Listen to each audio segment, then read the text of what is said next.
দেখবেন খাওয়ার সময় অনেকে আমাদের পাতে তুলে দেয় অনেক কিছু। জামাই বাবাজি খেতে বসছে, শালারা দিতেছে মুরগির রান, খাসির রোস্ট। জামাইকে আর পারি না, বাস বাস বাস, শালা বাবুরা বাস আর দিস না, বলি না? তার মানে জামাইয়ের জন্য এটা বাস, প্লেটে যা আছে যথেষ্ট।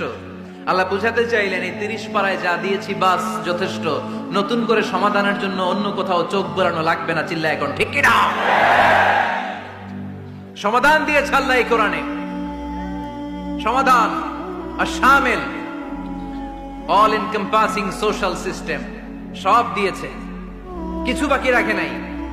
সায়েন্স থেকে শুরু করে, সমাজ বিজ্ঞান থেকে শুরু করে, গার্হস্থ্য অর্থনীতি থেকে শুরু করে, সাহিত্য থেকে শুরু করে, হিস্ট্রি থেকে শুরু করে, প্রাগৈতিহাসিক বর্ণনা থেকে শুরু করে, আমাদের যার যা দরকার তা আল্লাহর কোরআনে আছে না নাই?